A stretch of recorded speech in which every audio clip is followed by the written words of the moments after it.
All right, before we get started, and as people are coming in, I just want to take a moment and welcome you and let you know that we have a bunch of webinars coming up this spring, and you're invited to all of them. So discoverlifelab.com, you can go there and then click webinars up at the top, and you'll see a whole list of a bunch that we've got coming, and we're looking forward to seeing you.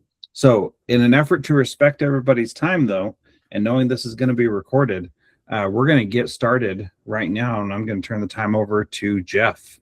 So Jeff, thank you for taking the time to share with us, and we'll turn it over to you.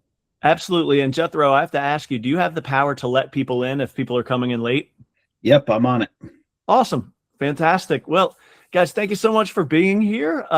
Some of your faces I recognize. I think we might have met somewhere in the past, somehow, some way, but I appreciate you taking the time because as a former counselor, I know that it takes a lot of time and energy just to do all of the things that you need to do over the course of a day. So the fact that you're here is fantastic. So again, coming from a place of being an educator, I'm going to make this fast-paced and just packed full of value. I remember going to webinars and then just being like, okay, this is a lot of great theory, but like, what do I do with it? So that's the main idea of today. So what I would love to hear from the people that are here in the chat. So just to acclimate yourself, there's a little chat bubble in the bottom right-hand corner of your screen. I would love to hear two pieces of information. One, let us know what state you're coming in from. And then the second thing, let us know what your role is. So I'll give you a couple of seconds to, again, you just click that little chat bubble, and then it's just like any other messaging app. So enter your role and enter where you're coming from today.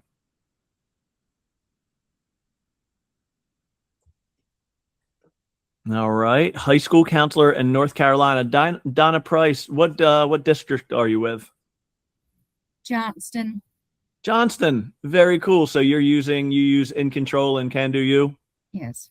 Very cool, awesome. And Stephanie, I know we know each other somehow, some way. You're Stephanie. I recognize your face and your name, and I'm sorry, my brain. There we go, Indiana. And so I think I was at your school, right? Yes. Okay. I'm so sorry. I travel around the country like a ping pong ball, and I try to keep it all straight. It's tough though. So anyway, so that's awesome. Let's go ahead and just jump right in. So what I want to do is I want to kick things off with a story that I think would probably resonate with you. And I want to tell you about this kid. His name was Medford. And Medford, he was a lot. He was tons of personality, funny kid, super quick and sharp, and just a great smile. And he was the kind of kid that, like, if anybody called him on a good day, they would genuinely really like him. And I did. I loved the kid. He was fantastic. And we had a really great relationship. We knew each other well. But his teachers, however, they were just absolutely done with Medford by October. And you probably have these students. The teachers, they're calling you. They're sending you emails. Every teacher that has that student will stop you in the hallway to have that conversation and be like, can we talk about Medford? As if you have a magic wand and you can just get them to just stop, and so what they really wanted was for me to get Medford out of their class. I'm sure as counselors, you've been tasked with that, to find a place for a kid. But the problem is I remember sitting there thinking, like, I don't know whose class I'm even going to put him in, because Medford doesn't stop being Medford if you just change his classroom. And then came the parent meetings. You guys have all had these. His mom would walk in and she'd already be defensive the second she walked into the building.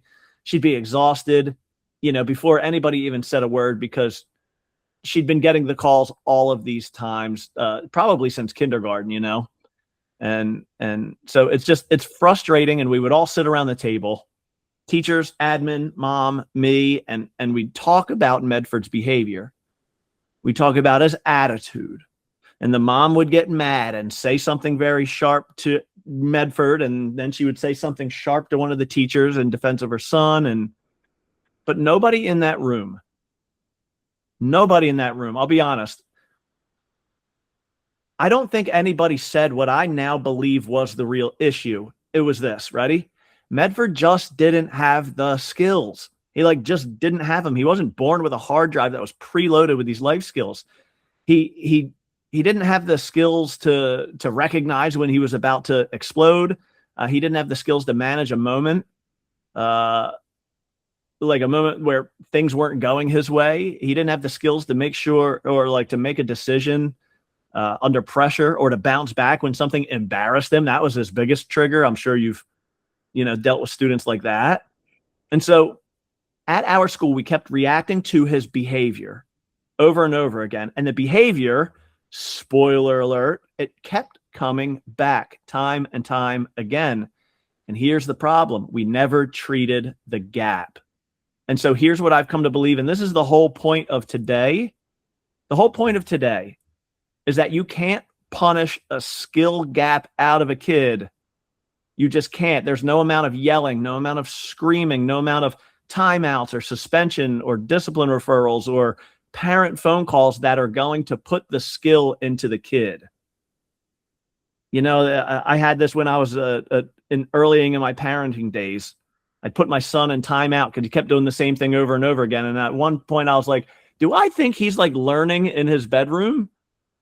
Like, is he just like magically getting the knowledge of the thing that he's supposed to do? And so like, imagine taking that approach with a kid who couldn't solve a 2-step equation in algebra class. You just yell at them and scream at them, and you yell at them enough and they're going to understand how to solve that algebra problem. And so the kids sitting in your office right now, the ones who can't stay in a classroom, who blow up over nothing, or like make the same bad decisions 4th, 5th, 6th time, most of them, we know this, they're not bad kids. They're not just like evil beings, they're under-equipped children. And here's the part that nobody talks about at the faculty meeting, is that no one taught them these skills, not explicitly, not consistently. And now we're in the middle school and the high school years, and we're shocked that students don't have them. And that is what today is about. I'm going to show you the best bang for your buck 5 skills that research shows, the ones that, like, if our students had these skills, it would change everything. And I'm not just going to give you the theory. Again, that's maddening when somebody just gives you theory. I'm actually just going to give you one practical for each skill.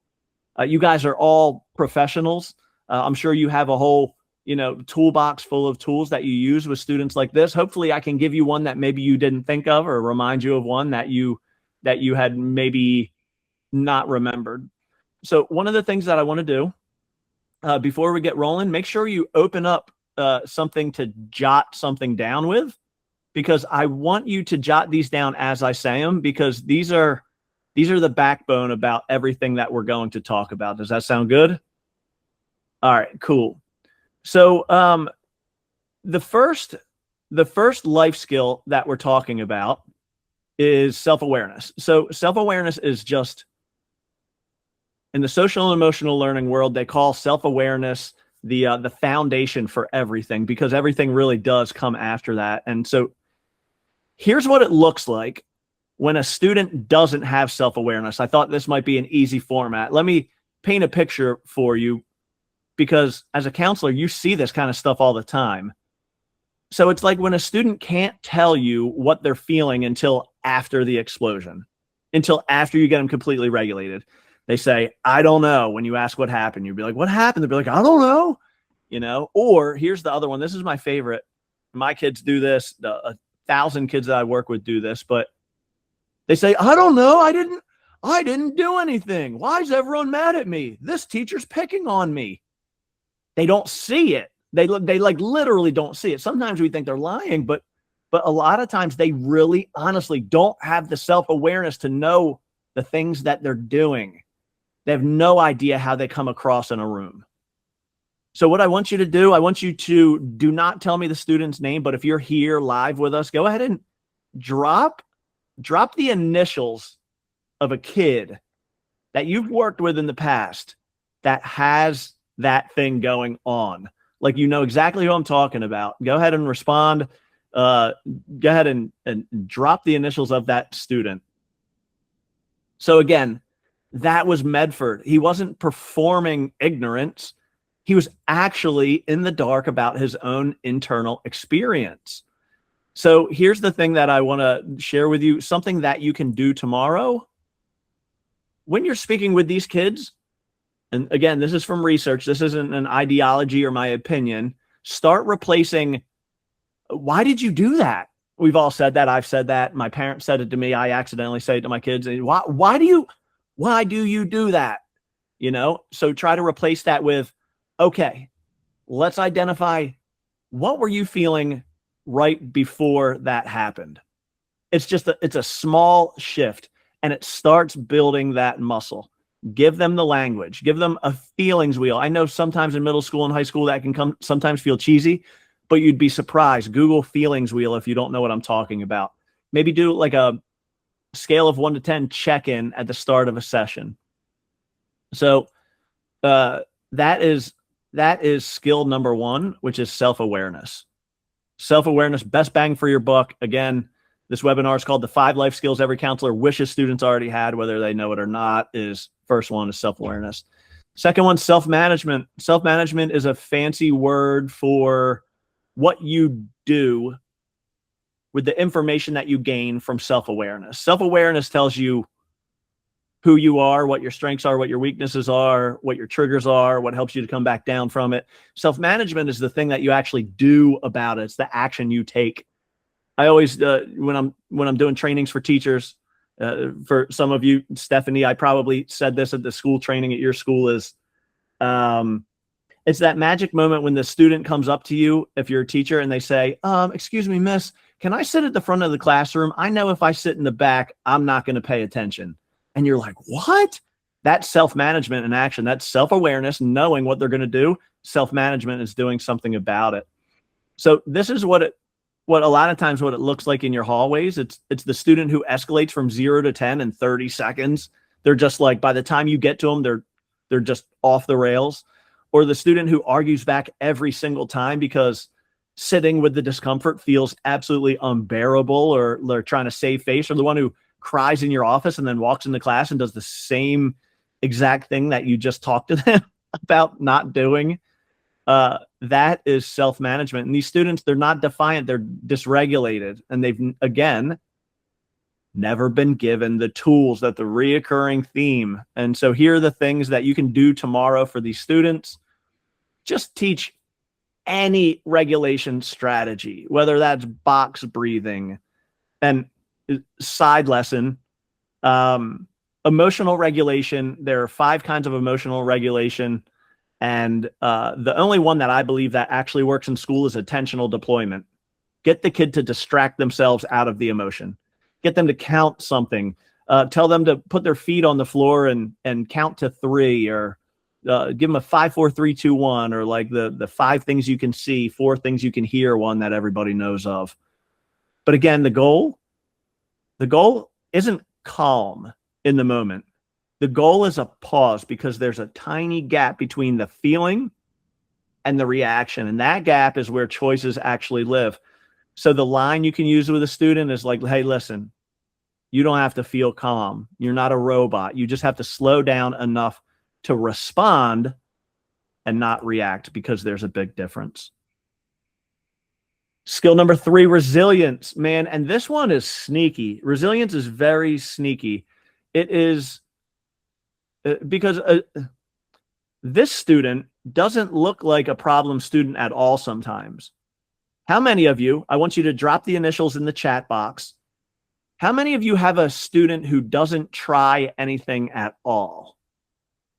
I had a student, his name was Ezra, and it was so hard because he would respectfully decline to do everything. He was a nice kid. He would show up to school every single day. He was quiet, but he just would not say a thing at all. And that's the tough part. They're pleasant. They're kind. They smile at you. They say good morning. They hold the door open for other people, and then they sit down and they stare at a blank paper or stare at a wall for like 45 minutes at a time rather than do anything. And that seems unbelievable to me. And they opt out of everything quietly, consistently. So here's what I would say about that, is that a lot of times they've been knocked down one too many times, or maybe one really big time. And, another cool piece of research, they show that social pain and physical pain are actually lit up by the same part of the brain. So they've experienced social pain so much so that they are now protecting themselves against having that social pain again, which is pretty much equates to like the same thing of protecting themselves against like a really severe physical pain. That's what's going on. Somebody or something or some situation has hurt them. They've been humiliated, or they've decided that the safest thing to do is never put them in that situation again. So here's what I would tell you. This is in research, and this has worked for me, not because I knew that I was doing something that was research-based. It's like, don't push for the big try. I wouldn't be like, hey, Ezra, I want you to do the whole test today, and I want you to try to get at least a B or a C. That's not it. You want to do the SAS, the smallest action step. The smallest action step possible. So if that were a test, I would say, hey, listen, I just want you to write your name on that test. Can you write your name on that test? Or like, can you just like, at least like, for students who don't, want to get out of a car, maybe it's just one tiny little win, just one tiny little thing, one step at a time. That's the best thing you can do for them, just to start showing them and retraining their brain that they're in a safe place. And you can do that with any student. And I promise you will be able to find at least one tiny little action step. And when you see the student do that, you'll actually see them light up a little bit, because it's actually going to be a relief for them too. Can you imagine sitting in a classroom all day, every day, and just staring at a wall? Wow. Number 4 out of 5 is decision making. And so this one shows up in your office constantly, I would bet. You might not just be like naming it as a skill gap. And here's what poor decision making looks like with teenagers. They make impulsive choices. I've never been or heard from a counselor or a school leader who wouldn't agree to that, but they make impulsive choices, and they're genuinely, ready? This is the part. They're genuinely stunned by the consequences. Like, genuinely, it's like on their face. They're like, well, I couldn't believe that happened. And you're like, well, duh. You don't say that, but they pick the option that feels best with zero consideration of 5 minutes into the future. It's the kind of kid that would follow a crowd off of a cliff, because in that moment, belonging with them felt more important than thinking. And that's true for a lot of middle school and high school students. That's just where their brain is.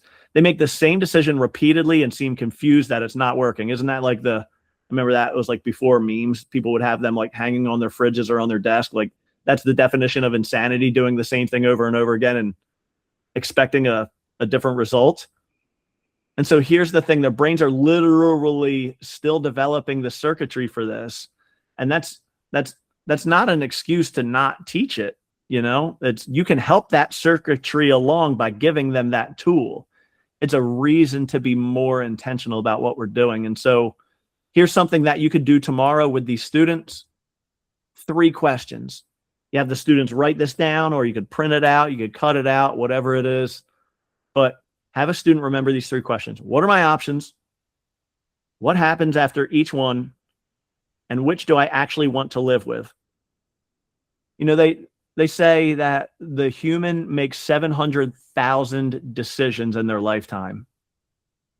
Can you imagine that? And there's really no class for decision making. There's no framework that we're like, we learn tons about like dinosaurs and the French Revolution, but like, we have to make 700,000 decisions over a lifetime.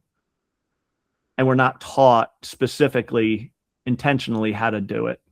And so that's what you can do tomorrow with your students. And now finally, we have growth mindset. And growth mindset, this one's tricky for me because it actually falls under the self-awareness umbrella, but growth mindset, it can go by the wayside if you can teach self-awareness without touching on growth mindset.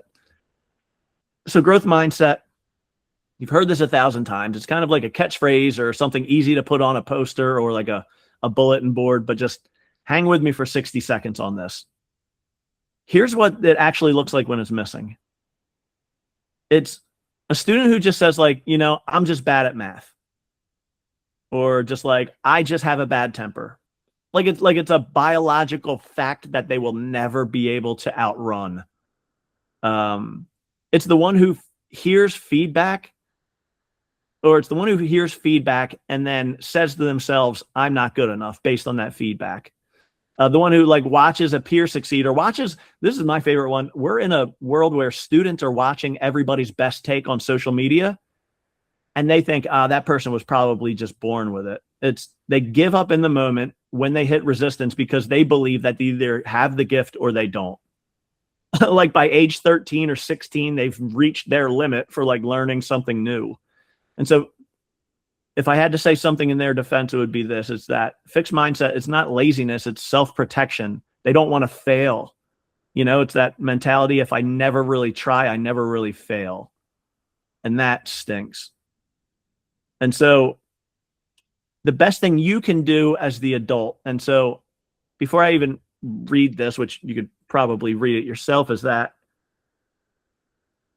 you're modeling this behavior means a lot more than you might think it does.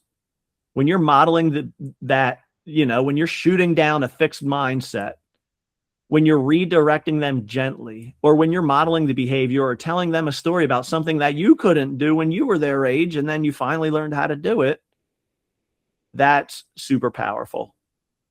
And so again, from the top, that's self-awareness, self-management, decision-making skills, resilience, and growth mindset. Those are the best bang for your buck.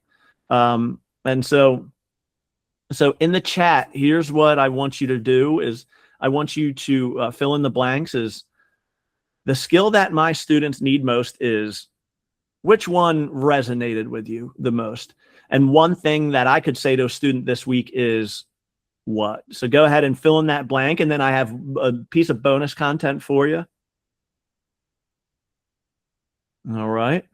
So go ahead and take your time, and which of the 5 life skills resonated with you the most? All right. All right. So now, before we get out of here, I have some bonus content. Some of you already work with us at Life Lab.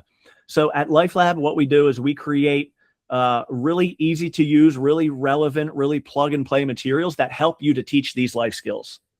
Students are not getting these life skills. And frankly, a lot of the tools that I used to use as a counselor, I couldn't stand. So if this helps, I want to offer you something. Again, I see that probably about half of you here live with us, you already work with us and you can attest to the power of our curriculum. But I wanted to show you this. So again, if you don't know, this is what we do. We have plug and play, zero teacher prep videos that teach these lessons in a way that students love, in a way that honors teachers, because they don't have to prep for a lesson. They're not doing a song and dance. And so these lessons, if you're looking at this and you don't recognize what this looks like on the screen, we just launched new software, and that's going to be the offer for today. We have some really cool new software that not only does it show the videos, but it also has a leadership dashboard where it shows you what life skills your students are learning across your school. It shows you not that your teachers would skip the lessons you're sending out, but it will show you the top implementers in your building, what teachers are showing the most lessons, what teachers maybe need a little extra nudge to do what you agreed on with the lessons. But here's the really cool thing. Now we can measure. There's an assessment module that you can use with your students, and it shows you across your school scores about relationship skills, scores. We're quantifying the seemingly unquantifiable, the social awareness, problem solving, self-management, self-awareness. We're actually measuring it, which will then help you as the leader build credibility around these non-academic skills that our students are missing. And also then if you give the same assessment at the end of the year, it will give you a growth report, and it'll show you how much your students grew over the course of the year based on the videos that they watched, the conversations they had with the teachers, and the way that you reinforce all of these lessons in your school building. And so that's what we have. And so if you have this pulled up, there are 2 QR codes that again, if you don't need this, if you don't want this, it's all good. I'm not trying to sell you anything. On the left, you can try it out for 30 days. if you want to, and also if you're one of our current school partners and you're like a paying school partner of ours, if you want to check out this new software, go ahead. On the left, there's a QR code for a 30-day trial. On the right-hand side, Heather, she's our director of school partnerships. She's here with us in the call.